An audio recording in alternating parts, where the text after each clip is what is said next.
vamos à palavra de Deus. E você que nos acompanha de casa, você tem também a liberdade nesse momento de compartilhar para alguém, no grupo da família, no grupo dos amigos, mandar para algum familiar, para alguém, para que seja também abençoado através da palavra do Senhor. Amém? Pastor Cláudio Pinheiro, que o Senhor te abençoe e lhe use mais uma vez. Amém. Glória a Deus. Meus amados irmãos, a paz do Senhor, a igreja, as famílias aqui presentes, aos que nos ouvem pelas plataformas digitais, a rede social, YouTube, a Rádio Cairós. Eu quero nesse instante agradecer a Deus pela oportunidade que Ele me concede de estar aqui com vocês, uma quarta-feira, para contribuir de certa forma com esse culto. Eu quero agradecer ao Eduardo e toda a equipe do Departamento de Família, a esses obreiros jovens e fortes que Deus tem levantado nesse lugar. Deixa aqui o meu abraço ao pastor Sortens, que é meu amigo e que admiro de coração. Também louvo a Deus pela a vida do casal, o irmão Isaac e irmã Keline, que me acompanham. Eles fazem parte também do Departamento de Família da nossa igreja. Eu fiz questão que eles viessem também para participar desse culto e de certa forma também aprendermos juntos, né? Aqui a irmã Keila e a minha esposa, a irmã Raquel, que é um presente de Deus para a minha vida. Nós completaremos esse ano 28 anos de casados e só posso louvar a Deus pela vida dela, pelos 2 filhos que Deus me deu. Já estão aí batalhando também pela vida e eu agradeço muito por ela ter me ajudado a criá-los, educá-los e conduzi-los no caminho do Senhor. Confesso a vocês que me sinto pequeno em estar aqui diante de vocês, principalmente nesse altar, onde tantos homens de Deus passaram, grandes pregadores, homens cheios da unção, do Espírito Santo, e confesso que a gente chega aqui e, de certa forma, aquele tremor ainda existe. E eu peço a Deus que nunca tire de mim, porque a dependência tem que ser toda e totalmente de Deus. Eu não me acho capaz por mim mesmo, mas Deus me deu coragem para enfrentar os desafios. E quando o irmão Neto me convidou, eu abraço o desafio, porque sei que é Deus que está me chamando.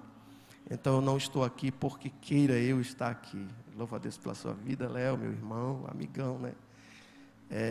Não é porque eu queira estar aqui, mas se Deus tocou no coração do departamento e me trouxeram aqui, é porque algo de Deus tem para a vida de vocês. Aqueles que estão aqui nessa noite, os que nos escutam, os que nos veem, certamente Deus falará ao nosso coração. Eu sou apenas um canal, apenas nessa noite um instrumento, não quero ser nada mais do que isso. A glória, o poder, o louvor seja dedicado único e exclusivamente a Ele. Eu não vou trazer nada difícil para vocês, gostaria apenas de andar por caminhos já conhecidos.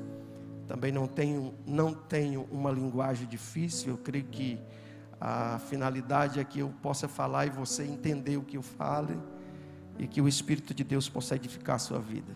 Se ao término dessa mensagem você sair daqui com algo no coração, que você possa dizer, valeu a pena estar no culto, então a minha missão aqui estará cumprida. Louvo a Deus também pela vida da esposa do irmão Neto, a irmã Ruth, que esteve ali conosco a convite nosso e nos trouxe uma palavra muito enriquecedora. Até hoje aquela palavra me alimenta, porque eu senti verdadeiramente Deus falar ao meu coração. Aos que estão comigo e vieram ouvir a palavra de Deus, abra sua Bíblia no segundo livro dos reis de Israel, no capítulo de número 4. Segundo livro dos reis de Israel, capítulo de número 4. Quando eu começar a ler aqui, vocês vão perceber que é um texto conhecido, explorado pelos pregadores. É um texto que muito se lê, muito se prega, e sempre Deus tem algo novo para nós, né? A Bíblia é assim. Eu louvo a Deus também pela vida do meu irmão André Oliveira, esse servo de Deus que admiro e amo de coração. Quantos encontraram, digam amém. Assim diz a palavra do Senhor. E uma mulher e uma mulher das mulheres dos filhos dos profetas clamou a Eliseu, dizendo: meu marido, teu servo, morreu, e tu sabes que o teu servo temia ao Senhor. Porém veio o credor para levar os meus filhos para serem seus escravos. E Eliseu lhe disse: que te hei de fazer? Dize-me o que é que tens em casa. E ela disse: tua serva não tem nada em casa, senão uma botija de azeite. Então disse ele: vai, pede emprestadas de todos os teus vizinhos vasilhas vazias, não poucas. Então entra e fecha a porta atrás de ti e de teus filhos. Então deita o azeite em todas aquelas vasilhas e põe a parte a que estiver cheia. Ela foi e se trancou com seus filhos. Eles lhes traziam as vasilhas e ela as enchia. E sucedeu que, enchendo todas as vasilhas, disse a seu filho: traze-me ainda uma vasilha. Porém, ele lhe disse: não há mais vasilhas alguma. Então, o azeite parou. Então veio ela e o fez saber ao homem de Deus, o qual lhe disse: vai, vende o azeite, paga a tua dívida, e tu e teus filhos vivei do resto. Amém? Glória a Jesus. Meus amados irmãos, famílias aqui presentes, nós estamos diante de um texto que nos relata a história de uma família cujo o genitor e provedor dessa casa havia morrido. A mulher, a mãe e esposa, agora viúva, assume a liderança da família e o governo da casa, em tempos bastante difíceis. De repente ela é surpreendida pelos credores, os cobradores, que batem à porta daquela mulher, em busca de cobrar as dívidas deixadas por aquela família, consequentemente feitas pelo seu marido. Diante dessa situação e desse contexto, aquela mulher, percebendo que a dívida era muito alta, impagável, difícil de ser sanada, ela vai até a presença de Eliseu, o profeta, o homem de Deus, e ela relata para ele a situação que ela e a sua família está vivendo, a dívida deixada pelo marido e as consequências caso ela não consiga pagar aquela dívida. Os filhos seriam levados para serem escravos, porque naquela época, o contexto social da época era bastante difícil. Veja bem, nós estamos falando de Israel, e Israel tinha sido governado, o Reino do Norte, por cerca de mais de 20 anos, pelo rei Acabe, um rei terrivelmente apóstata da fé. A sua mulher, Jezabel, havia perseguido e matado os profetas de Deus. Por um longo período, Deus fora esquecido em Israel, e Baal, o Deus da época, o ídolo da época, havia sido reverenciado pelo governo da época, Acabe e sua mulher, Jezabel. Após a morte de Acabe, seu filho assume o reinado, e esse filho que assume o reinado, só consegue passar 2 anos, cai da janela, sofre um acidente e acaba morrendo. Um terceiro rei assume, e o período é de conflito, é de batalha, de guerra. Os reis das regiões fronteiras, por exemplo, o rei de Moabe, que era tributário a Israel, deixa de pagar e a ameaça de guerra está à porta. A gente pode ver isso, por exemplo, quando Eliseu, com um pequeno número de discípulos ou de alunos, estão vivendo numa casinha apertada, num lugar estreito, e eles vão fazer um lanche ou um alimento, e o que eles têm é colher algumas ervas, que eles possam fazer pelo menos uma sopa para viver. O que eu quero dizer com isso para você que está me ouvindo nesta noite? Te dizer que a questão social, financeira da época era muito difícil. Era um período de guerra, e num período de guerra não tem vencedores. Toda a população sofre. Já vista, por exemplo, na atualidade, o que nós estamos presenciando lá do outro lado do mundo, na Ucrânia, quando aquele país está sendo devastado pelas guerras, e empresários, profissionais, liberais, tendo que abandonar aquele país, e o que existe lá é um estado de muito sofrimento. Não era diferente na época desse relato de 2 Reis, capítulo de número 4. O fato é que essa mulher está com um sério problema.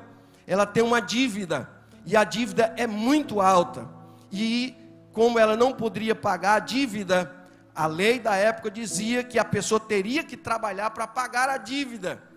Como a dívida era muito grande, certamente seus filhos se tornariam escravos dos credores, porque teriam que trabalhar a vida toda para sanar aquela dívida tão terrível, deixada por conta, certamente, das condições que eles estavam vivendo.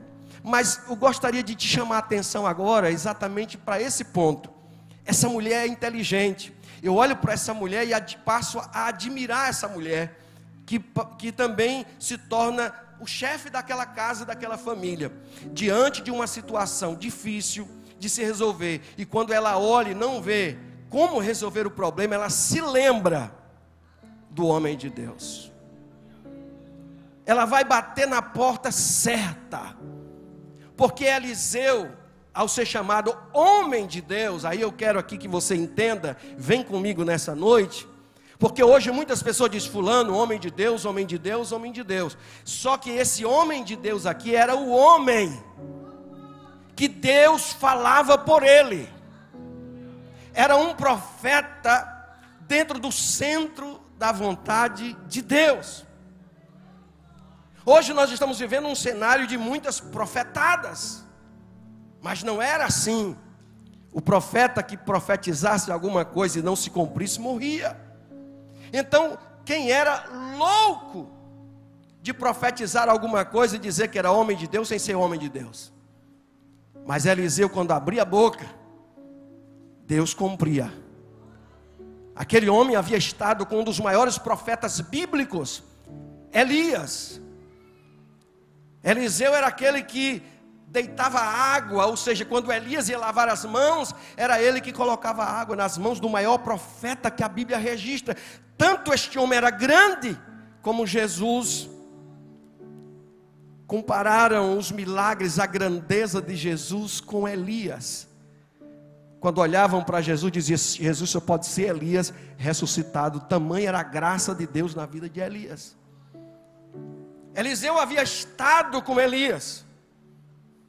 Eliseu se torna profeta, substituto de Elias. E o contexto social era tão terrível, que um dia Eliseu vai entrando na cidade, e um grupo de rapazes, garotos, jovens, meninos, adolescentes, ao olhar para Eliseu subindo a ladeira, ou subindo para entrar naquela cidade, um grupo de rapazes resolvem zombar de Eliseu, resolvem fazer chacota com o homem de Deus, resolvem zombar de Eliseu, porque ele era calvo. E aí Eliseu vai subir para entrar na cidade, e quando ele vai subindo, os garotos, a rapaziada, começa a dizer, sobe calvo, sobe careca, e passam a zombar do homem de Deus. E a consequência de quem zomba de um homem de Deus, de quem brinca com a palavra, de quem não respeita aqueles que ministram no santuário do Senhor, é exatamente as consequências de um Deus que se levanta. E aí saiu alguns animais, algumas lobas, e devoraram aqueles rapazes em um número muito grande. E quando a Bíblia fala do número dos rapazes, significa dizer que aquela sociedade estava carcomida. Não havia respeito para com os homens de Deus. E eu quero lhe dizer nesta noite, que se a sociedade de Israel e Samaria estava passando por isso, e quando eu começo a olhar para o cenário que nós estamos vivendo, não é muito diferente de hoje. Não é muito diferente do que hoje. Hoje se zumba de tudo. Se zumba de quem canta no altar. Se zumba dos pastores, dos ministros, dos auxiliares. Não há reverência para aqueles que pagam o preço para levar até as pessoas a palavra de Deus. Por outro lado, existem aqueles que estão tomando posse desse nome. Sou um homem de Deus, uma mulher de Deus, sem ter santidade, sem ter presença no altar do Senhor. Mas eu venho nesta noite lhe dizer que o Senhor Deus ainda olha para a sua igreja. Ela é a menina dos olhos de Deus. E o Senhor ainda fala, e eu rogo a Deus nesta noite, que nós sejamos apenas um vaso, uma vasilha na mão do Senhor, para falar ao teu coração, para dizer nesta noite, aleluia, que o Senhor é aquele que está presente aqui. Se Ele nos trouxe aqui, tem uma palavra para a sua casa, para a sua família, aleluia, que haja temor e tremor de nossa parte, diante daquilo que Deus deseja falar conosco aqui. Ela vai ao homem de Deus, ela bate na porta certa. Que mulher extraordinária. Ela poderia ter ido bater na porta do governo, do novo rei que estava ali. Ela poderia ter batido na porta de tantas outras pessoas, mas ela se lembra que o caso que ela está vivendo, somente Deus poderia resolver o problema. Eu não conheço você, alguns de rosto, alguns de nome, alguns por ter estado junto com eles, outros que estão em casa nos ouvindo no rádio. Eu não conheço você, mas sei que algo vocês devem estar passando, desafios enormes, a não ser que você não esteja no planeta Terra. Mas se você está no planeta Terra, certamente você enfrenta com a sua família muitos desafios, e muitos deles requer da parte de Deus um milagre. E milagre não se encontra na porta do governo da terra, do prefeito da cidade, do governador, do presidente. Milagre, a gente tem que bater na porta lá em cima. Milagre tem que ir no caminho certo, na medida certa. E a Bíblia diz, e ela foi ao homem de Deus, e ela clamou ao homem de Deus. Quando a Bíblia fala que ela clamou, ela abriu a boca, ela externou o seu problema, ela contou tudo o que precisava contar, ela não escondeu nada. Ela vai diante de Eliseu e diz, olha, eu quero lhe contar uma coisa que eu estou passando. Estou passando um problema com minha família. Eu preciso de um milagre, por isso vim bater na tua porta. Aleluia, Jesus. Eu estou passando um problema e preciso do milagre. Eu preciso do milagre. E eu vou repetir até tu entender. Eu preciso de um milagre. Eu preciso de um milagre. Eu preciso de um milagre. Você precisa de um milagre. E ela vai contar. Eu tenho uma dívida. E o que eu acho mais lindo, preste atenção, é que essa mulher, o marido dela havia morrido, sim ou não? Não é assim que o texto diz. Ela poderia ter dito, olha, meu marido irresponsável morreu, fez dívida, agora estou sofrendo aí meus filhos. Ela não fala contra o marido. Ela não abre a boca para falar mal do seu esposo. Ela diz, o meu marido morreu. E teu servo era um homem que temia ao Senhor. Aleluia. Ela vai dizer, o meu marido era um homem de Deus. A dívida que ele deixou não compromete o caráter, a seriedade, o homem de Deus que ele é, ou era. O teu servo temia ao Senhor. Aleluia. E eu pergunto a você nesta noite, o teu marido não morreu, graças a Deus ele está vivo. O que você pode falar dele? Como você definiria o seu marido diante da sociedade ou diante de Deus? Como você vai descrever o seu marido ou a sua esposa? O que você poderia falar dele nesta noite para Deus que está aqui presente? Aleluia. Teu servo temia ao Senhor. Era um homem de Deus, de caráter, de seriedade, de sinceridade. Essa noite, antes que esse culto termine, sussurre aí, nem que seja no teu espírito, diga: Deus, a minha esposa é uma mulher de Deus. O meu marido é um homem de Deus. Comece a descrevê-lo para Deus. Eu sei que Deus o conhece, eu sei que Deus conhece ela. Mas quando foi a última vez que você abriu a boca para dizer: Deus, o meu marido, a minha esposa é uma mulher de Deus? Ela não fala mal dele. Ela não atribui as consequências que ela está vivendo a ele. Ela diz: eu vim aqui para te contar o que está acontecendo. Aleluia. Culto da família. Quando foi a última vez que você disse para ele: eu te amo? Para ela: você é importante. Quando foi a última vez que você fez uma declaração? Quem sabe Deus esteja me trazendo aqui nesta noite para que você resgate isso dentro da sua casa, dentro da sua família. Sabe o que a Bíblia diz? Satanás é astuto, sagaz, mentiroso, astuto, inteligente, maquiavélico, sabe trabalhar. E querendo destruir essa sociedade, ele não vai bater no lugar errado. Ele vai bater na família, que é a coluna de toda uma sociedade.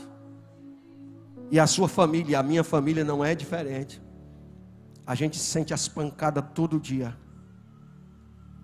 As afrontas, as lutas, as investidas. Satanás tentando destruir relacionamentos, casamentos. Aleluia. Afastar pai de filho, filho de pai. Aquela luta grande. Mas se ele está tentando fazer isso nesta noite, Deus me trouxe aqui para isso. Para você resgatar a essência daquilo que une a família. Daquilo que ergue o alicerce da família. Que é a base de tudo, que é o amor. Para você trazer isso de volta. E dizer para ele: minha filha, tanto tempo que nós estamos juntos, mas eu te amo. Sou feliz pela Raquel estar aqui nessa noite. Um dia desse eu estava lá na igreja e pregando sobre outra coisa, e de repente o Espírito de Deus me tomou para que eu fizesse declarações para ela. Cantei até um hino. Os meninos não entenderam muita coisa não, mas eu estava entendendo o que eu estava fazendo, né? Porque eu sou muito feliz. Eu disse para ela, e digo aqui de novo diante de vocês e diante de todo mundo, eu não me envergonho de falar isso. Se eu fosse me casar de novo, eu me casaria com ela. Quando nós nos casamos, ela era muito jovenzinha e eu também. Mas Deus é tão bom que a gente vai envelhecendo junto e a gente não percebe que a gente está envelhecendo. E parece que cada dia que o tempo passa, vai ficando mais bonita. Um dia desse eu vi uma foto minha, irmão, quase caí para trás. Como o tempo foi favorável comigo. Tão magrinho, feinho que dava dó. Melhorei um pouco. Glória a Deus. E mesmo assim, na época, nós nos namoramos, casamos. Mas a gente precisa resgatar isso. Aí eu cantei lá no culto: linda minha, meu presente, flor do meu jardim, anjo bom para mim, anjo bom para mim. Aí eu comecei a me declarar. Peguei a letra do Daniel e Samuel. Minha sorte, como é bom sentir o teu calor, meu troféu de amor, meu troféu de amor. Faça isso. Você não perde nada, você só ganha. Declare. Declare. A Bíblia diz que foi Deus, não é coisa de homem, isso é coisa de Deus. Os dois serão uma só carne. E essa mulher chega e diz para Eliseu: o meu marido era um homem de Deus. Os problemas que nós estamos passando não é culpa dele, são consequências da vida. Aí o homem de Deus, vem comigo, o homem de Deus diz assim: o que é que você tem em casa? Declara o que é que você tem em casa. Eu acho interessante que, em primeiro momento, ela diz assim: tua serva não tem nada. Nada. Olha que coisa, alguém olhar para dentro de casa e dizer: não tenho nada. Talvez ela quis dizer nada de valor, porque nos momentos de luta, de dificuldade, de aperto, de aflição, nós temos por tendência, de certa forma, perder a visão daquilo que realmente é valioso na nossa vida. Você entende isso? As adversidades parecem que roubam. Por exemplo, Agar está no deserto, Ismael está com ela. Deus havia feito promessa para aquele menino, filho de Abraão, que ele seria príncipe, que reis nasceriam dele. Mas quando acaba a água, quando acaba o pão, ela deixa o filho em um canto e vai ficar distante dele, para não ver ele morrer. Aí a Bíblia diz que o anjo de Deus vem, toca nela e diz: Agar, Deus ouviu o choro do menino, porque ela não tinha, Léo, clamado a Deus. E quando ela levanta os olhos, ela vê água diante dela. Aquela água estava lá, ela que não enxergava, ela que não conseguia ver, porque as aflições nos tiram a visão. Tua serva não tem nada. Aí ela para e diz: a não ser uma botija de azeite. Aleluia. Aleluia. Botija, uma espécie de quartinha. Vocês sabem o que é isso? Quartinha. Isso é uma época que eu estou, né, lá atrás, sou mais antigo. Quartinha, um vasilhame de barro com boca um pouco estreita, fazendo uma espécie de gargalo, como se fosse uma garrafa, né, bujuda, cheia de azeite. Ela tinha em casa, num período de guerra, num período de dificuldade, onde se planta e não se colhe, de escassez, de suprimento, de tudo. Mas ela tem em casa, e se ela tem em casa é porque o marido deixou em casa.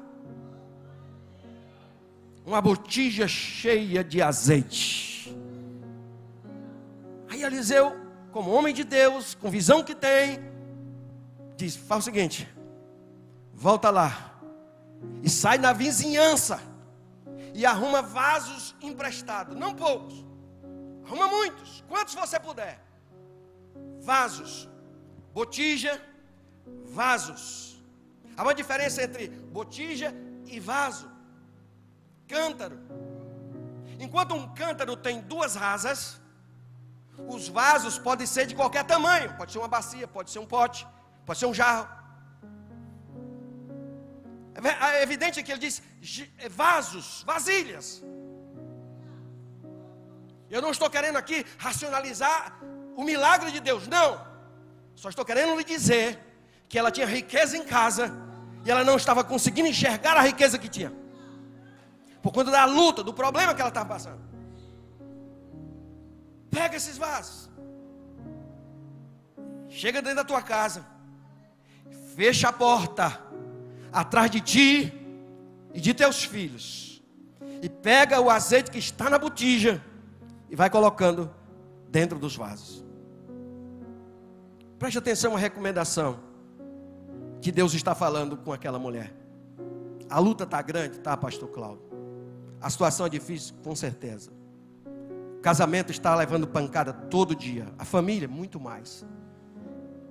Mas você veio no lugar certo. Numa quarta-feira à noite, veio à casa de Deus para ouvir a voz do Senhor ecoando desse altar. Que me sinto tão pequeno ao chegar aqui, estar diante de vocês e desta igreja, mas para ouvir Deus lhe dizer: você tem uma riqueza muito grande na sua casa. Comece a olhar o que você tem lá. Oh glória. O maior patrimônio que nós temos em casa é a nossa família. São os nossos filhos. É o maior patrimônio que alguém pode ter na vida, irmãos. E eu fui descobrindo isso ao longo da minha vida, vivendo. Porque até antes de ser pai, eu não tinha esta visão. Depois de ser pai, a gente percebe que tudo quanto a gente faz, que tudo que a gente prossegue a fazer é em prol dos filhos. Ah, como é gostoso. Como é maravilhoso olhar para a Lavínia, olhar para o Apolo. Presente de Deus para a minha vida. Algo que diz a palavra de Deus, que os filhos são herança do Senhor e o fruto do ventre o teu galardão. Aleluia. Oh glória a Deus. Eu me lembro quando eu estava recém-casada, meu filho talvez tivesse 2 anos, 3 anos, não sei, talvez estava aprendendo a falar. Luta difícil. Estava desempregado na época. As dificuldades eram extremas de todos os lados. Trabalhando com todas as forças da minha alma, pelo menos para colocar o pão na mesa. Aí eu chego em casa cansado, preocupado, tendo que trabalhar hoje para comprar o pão de amanhã. Aí um dia eu chego, sento à mesa, a Raquel está preparando o almoço para colocar lá, para que eu retornasse para a prefeitura. E o Apolo pequenininho correndo no meio da casa. Aí ele toca na minha perna e diz assim: paizão, paizão. Aquela palavra paizão fez que eu olhasse para o meu filho pequenino, e ele olhasse para mim e me visse como um grande homem, como uma pessoa a que ele admirava. Aqui ele olhava para mim e disse: meu pai, vou usar minhas palavras, é um super-homem. Ele não sabia o tamanho da minha fraqueza naquele dia, mas o meu filho me fortaleceu para que eu continuasse batalhando por ele. Família, o maior patrimônio.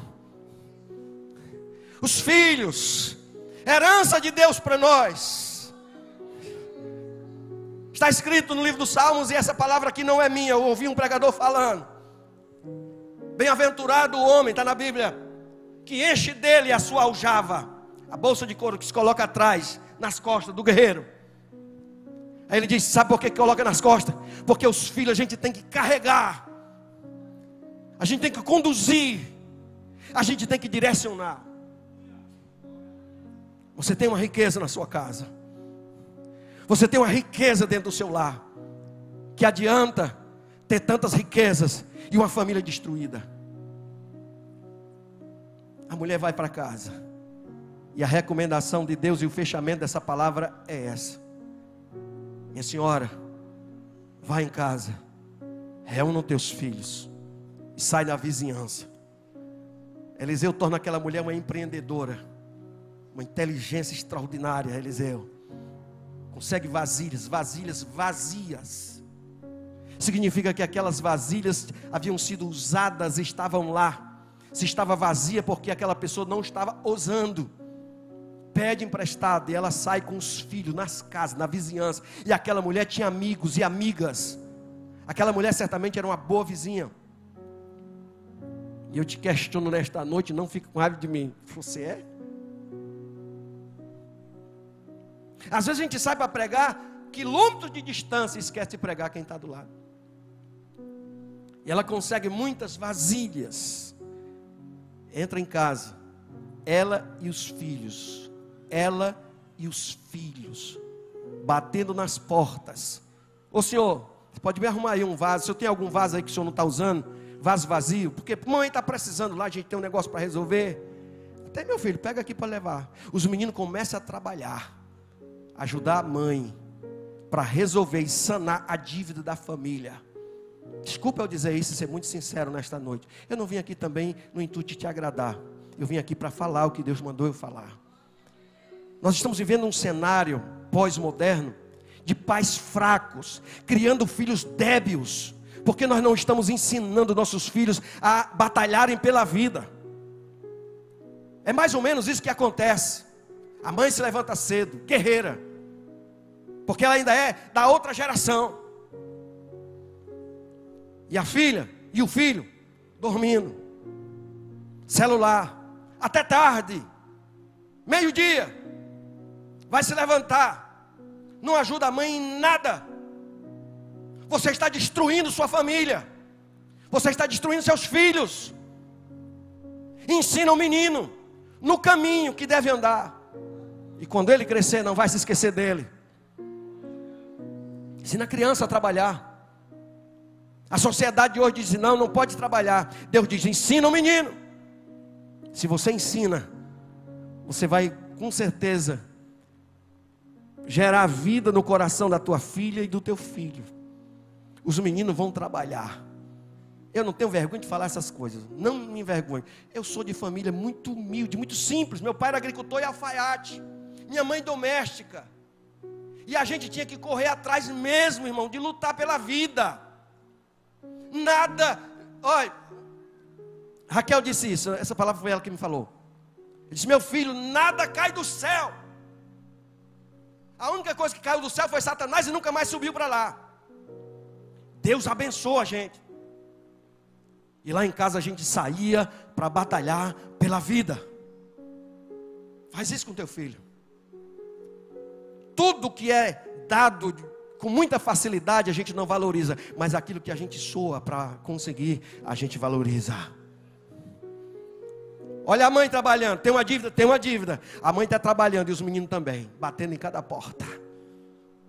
Batendo na porta. Aí a recomendação divina é essa. Entra na tua casa e fecha a porta atrás de ti. Fecha a porta. Eu falei tudo isso e até talvez tenha cansado teus ouvidos. Mas a mensagem que Deus colocou no meu coração lá em casa, quando eu saí para chegar aqui, foi essa: fecha a porta. Fecha a porta atrás de ti. A porta é aquilo que dá acesso a outra área. E às vezes tem uma porta escancarada. Às vezes essa porta é a porta do desperdício.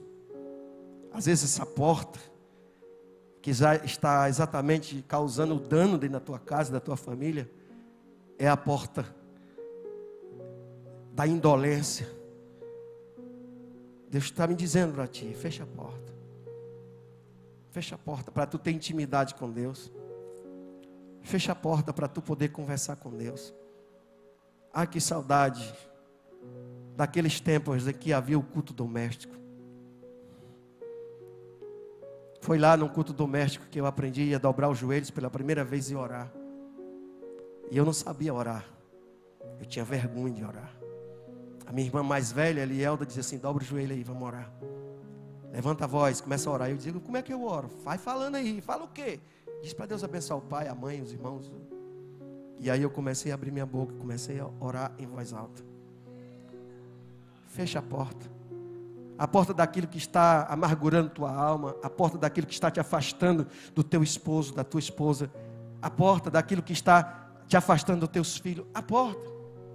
Tem momentos na Bíblia Sagrada que Deus envia um anjo e fecha a porta. Por exemplo, quando Ló está em Sodoma e Deus quer tirar Ló de lá.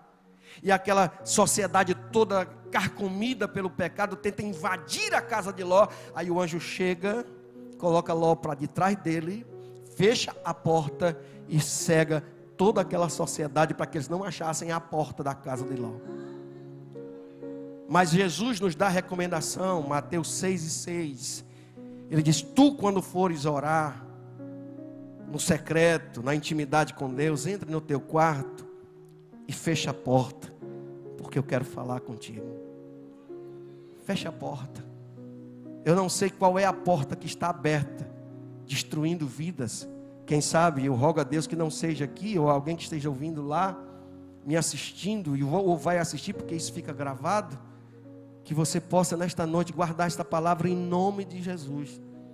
Fecha a porta daquilo que está causando dano dentro da tua casa, que pode levar os teus filhos à escravidão, que pode levar teus filhos a serem levados, o teu maior patrimônio, a tua família ser levado para ser escravo de Satanás. Fecha a porta. Ei, meu irmão, você é o sacerdote do lar. Aqui na igreja o pastor Sortins é o sacerdote da igreja, mas lá na tua casa a responsabilidade é tua. Não transfira a responsabilidade que é exclusiva sua para o pastor da igreja. Deuteronômio 6, aleluia, acho que 6 também diz: é responsabilidade dos pais ensinar o filho, levantando, sentando, caminhando com ele no caminho, escrevendo entre os olhos, nos umbrais da porta. A educação religiosa é responsabilidade dos pais, ensinar os filhos a temerem a Deus e a servirem a Deus. Eu não consigo entender. Ontem estávamos ministrando na escola bíblica, eu não consigo entender. Pais piedosos, filhos rebeldes. Como pode um filho não amar o Deus que abençoa a sua casa e a sua família? Fecha a porta. Vai fechando a porta. E Deus vai abençoar você, eu tenho certeza. Você sabia que Deus conhece você? Eu disse aqui que eu não conhecia você, mas Deus te conhece. E eu quero terminar essa palavra nesta noite, cantando esse louvor. Eu sempre canto, até como forma de que Deus toque o seu coração, para que Ele abençoe a sua vida. Pastor Cláudio, o que eu ouvi, o que eu aprendi nessa noite? Eu aprendi que aquela mulher é inteligente. Eu aprendi que eu preciso me declarar mais para minha esposa, para o meu esposo, para os meus filhos. Eu aprendi que a gente tem riqueza em casa e às vezes é a gente que não percebe que tem. A gente que não percebe que tem. Deixa eu te contar uma coisa aqui e eu termino. Eu era funcionário público. E o meu salário era muito pequeno. Eu cheguei até um dia a receber metade de meio salário. Depois foi só meio salário. Tudo era muito difícil. Um dia, porque tem palavra que Deus usa e a gente tem que pegar a palavra. E aí chegou uma prima nossa lá em casa. E ela disse: Cláudio, bota sorvete para vender aqui nesse lugar. A gente chega nesse lugar, não tem nada para a gente comprar. Não tem nada. A gente quer tomar um sorvete, não tem. Aí eu disse para ela: minha filha, como é que eu vou botar sorvete? Eu não tenho dinheiro. Ela diz: arrume emprestado. Aí quando eu prego sobre essa viúva das vasilhas emprestadas, eu me lembro muito dessa palavra. Eu consegui um dinheirinho emprestado. Comprei um congelador, 2 baldes de sorvete, uns 2 pacotes de bombons. Eu não sei por que eu comprei, mas comprei 2 fardos de refrigerante. Não sei por que eu comprei, mas comprei. E comecei a vender sorvete. E com o dinheiro da venda do sorvete, eu paguei o empréstimo para comprar o congelador. Dali eu coloquei um comérciozinho. E esse comérciozinho Deus foi abençoando, abençoando, abençoando. E eu trabalhando na prefeitura e com o comércio, minha esposa também, Deus abriu a porta, ela começou a trabalhar, as coisas começaram a melhorar. Aleluia. E através daquele dinheirinho emprestado, chegou o dia lá na frente, que eu cheguei para o meu patrão e disse: hoje não preciso mais trabalhar para vocês. Pode colocar outra pessoa no meu lugar, porque Deus já abriu a porta para mim. Eu quero aqui honrar uma pessoa que não está aqui. Quem sabe um dia ela possa ouvir aqui, pelo Facebook, pelo YouTube, pela rádio. É uma pessoa nessa cidade que eu admiro. O nome dela é Dona Irene Andrade. Essa mulher, Deus usou ela para abençoar a minha vida na época de muita dificuldade. Na época eu passei muita dificuldade, eu só posso entender que foi Deus que fez isso na vida dela. E aquele empréstimo eu paguei. E Deus me abençoou para que eu pudesse entender que eu tinha riqueza sim. Era só usar a palavra de fé e correr atrás e batalhar. Faça o mesmo. Deus tem planos na sua vida. Amém? Deus conhece você, sabe as suas lutas, seus problemas. Deus ama você, rapaz, moça. Você é meu irmão, você que já é veterano na casa de Deus. E eu venho aqui nesta noite com muita alegria para lhe dizer: Ele está aqui falando ao nosso coração. Você vai pegar essa pessoa que está do seu lado, seu esposo, sua esposa, se estiver aqui presente, né? Dá um abraço nele, um cheiro nela, aleluia, e dizer: minha filha, nós vamos continuar guerreando, sabe por quê? Porque maior é Deus na nossa vida, nós somos mais do que vencedores. Imagine Deus falando com você nessa noite. Conheço você. Posso pedir para ficar de pé? Fica de pé. Conheço você bem antes de nascer. Eu te conheço. Aleluia, obrigado, Jesus. Os teus primeiros passos Entre sorrisos e abraços, eu te conheço. Eu vi a alegria da tua família quando você nasceu.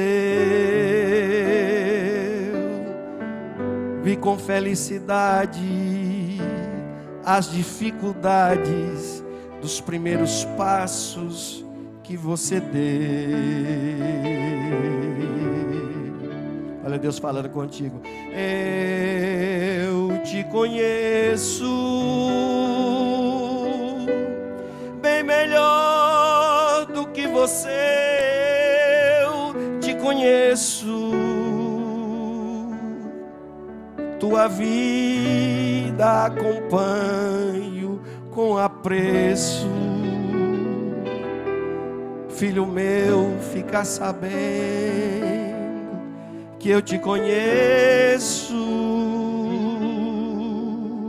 Eu te amo, eu te escolhi e jamais te rejeitei.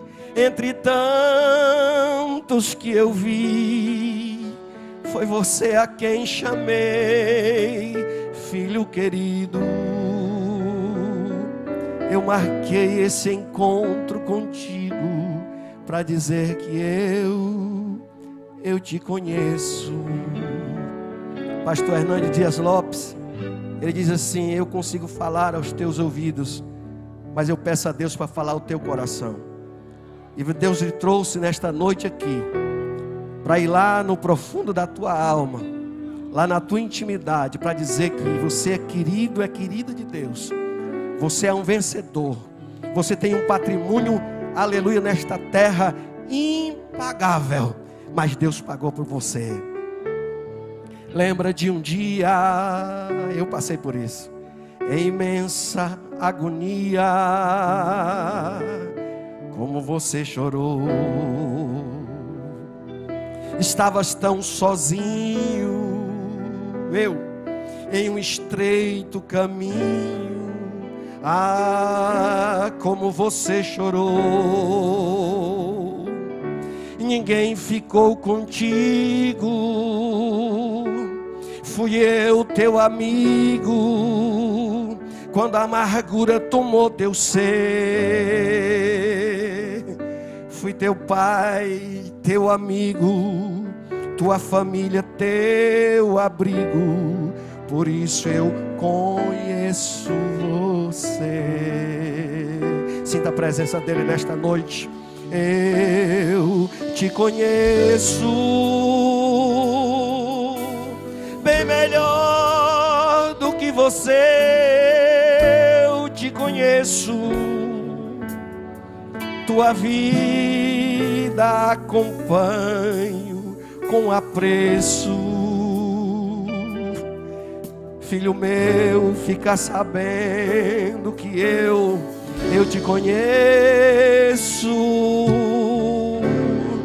Eu te amo, eu te escolhi e jamais te rejeitei. Entre tantos que eu vi,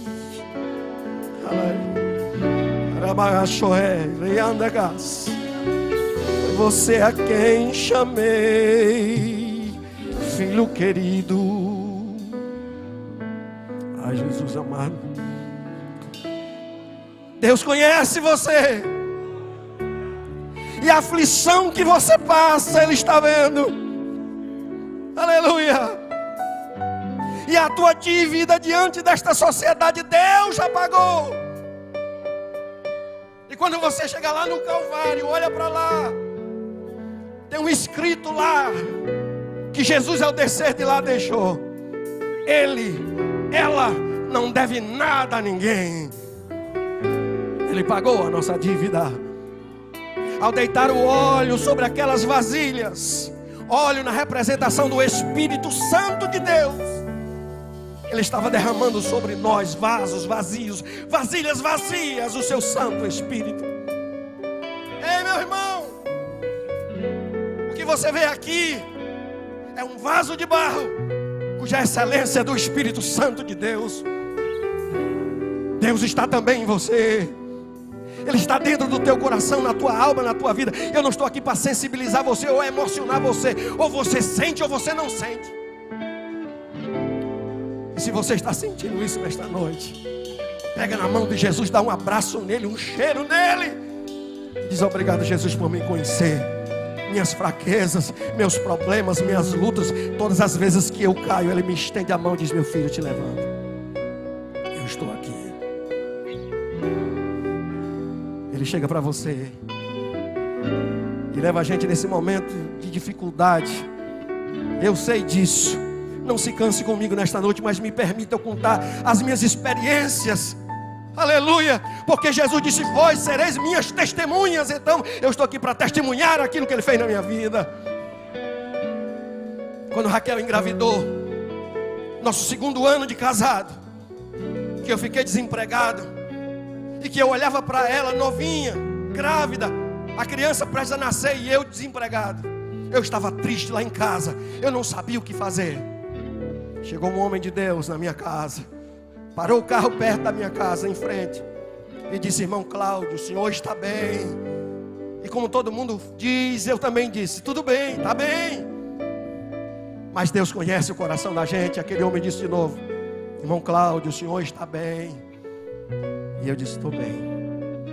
Pela terceira vez ele disse: irmão Cláudio, o senhor está bem? E eu disse: estou não. Eu estou passando uma dificuldade que eu não sei como resolver. Ele disse: irmão Cláudio, vamos orar. Oh, coisa maravilhosa, irmão. Raquel não estava em casa. A gente entrou na sala lá de casa, dobramos os joelhos, eu e ele. Você ainda ora de joelho? Dobramos o joelho naquele dia. Era uma tarde final de um dia. E a gente orou. Ele orava e eu chorava. Jesus, tu estás vendo o irmão Cláudio? Eu não sei o que ele está passando, mas eu oro por ele nessa tarde. E aquela oração chegou ao céu. Oh, aleluia. Naquela tarde eu me levantei com força para lutar, com força para guerrear, porque Deus conhece você e conhece a mim também. Lembra de um dia em imensa agonia, como você chorou. Estavas tão sozinho em um estreito caminho, como você chorou. Ninguém ficou contigo, fui eu, teu amigo, quando a amargura tomou teu ser. Aí ele chega: fui teu pai, teu amigo, tua família, teu abrigo, por isso eu conheço você. Vem comigo, canta agora. Eu te conheço. Isso, canta, adore. Bem melhor do que você. Aleluia. Tua vida acompanho. Deixa eu ouvir sua voz. Filho meu, fica sabendo que eu Aragaço, Remanagaço, Oriandeço e eu te amo, eu te escolhi e jamais te rejeitei. Entre tantos nessa cidade de Morada Nova, foi você a quem chamei. Filho querido, nesta quarta-feira eu marquei esse encontro contigo para dizer que eu te conheço.